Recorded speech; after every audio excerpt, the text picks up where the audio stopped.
some reason, I ended up being very much interested in issues of human rights as a reporter. That led me to report on things like corruption. We had a civil war where the current government, led by Museveni, were the rebels. So they overthrew the sitting government.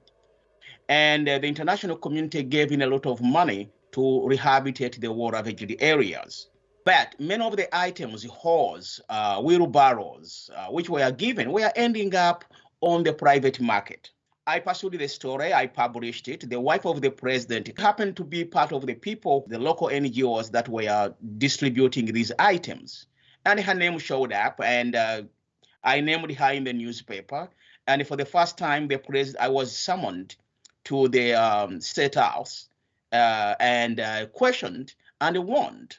And the president, in his words, told me to leave his wife and the children alone. Later on, I wrote a story about someone who was challenging the government. And again, I was called to the president's office. I was offered money to reveal where the person I had interviewed was hiding. And I said, no, it's against the principles of journalism for me to do that. I can't reveal my source. The president wasn't very happy, but he let me go. So on my way home, I was picked up and I was detained, beaten up. When somebody offers you money to keep quiet or to leave the profession, to be able to say, I'm not taking your money, I am staying true to the principles of journalism. One of the biggest problems in the media in Uganda is self-censorship. When the president told me to leave his family and his wife alone, I don't think I ever wrote an article mentioning Museveni's wife again until I left Uganda.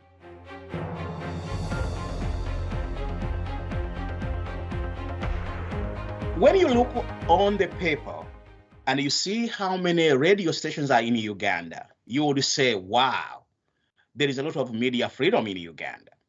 But then peel the page off and ask yourself, who owns these radio stations? I think we have about 320-something operating radio stations in Uganda, but I think about 311 are owned by either NRM party members or by the government, because Museveni tolerates no criticism whatsoever. He doesn't believe that journalists are just a conveyor belt. What you manufacture is what we deliver to the other end. You do it, we report it. He doesn't understand that. He's called them CIA agents. He's called them parasites. He's called them Western agents, anti-nationalists. And by the end of the day, so many journalists have been charged with treason. If you report a story about people they consider terrorists, then they say you are aiding and abetting terrorism. The government has people who are out there to monitor social media, who has posted what, who has said what.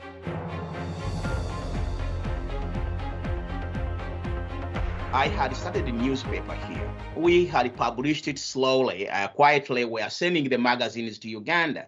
In 2007, actually, I have a copy of one of those.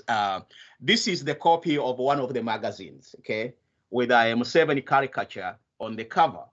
And when we published that particular magazine, we sent it to Uganda, and the entire consignment was confiscated at the airport. And that magazine, particular magazine, we are talking about Museveni's interest in the DRC, in Rwanda, in Tanzania, in Kenya, and the Southern Sudan, and how he was trying to become the overlord.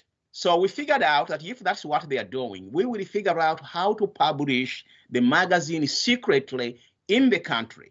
Well, they were one step ahead of us. They figured out who the printer was. Museveni had just sent his son to a military school. And we figured out he was preparing him as a successor. And Museveni was on the cover crowning his son as the next president. They invaded the printing press, took all the articles, and the publisher was also in trouble. We basically gave up on it.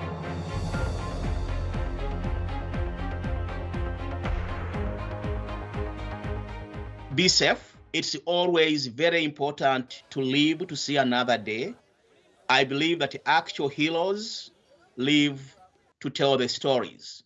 Don't die in the field.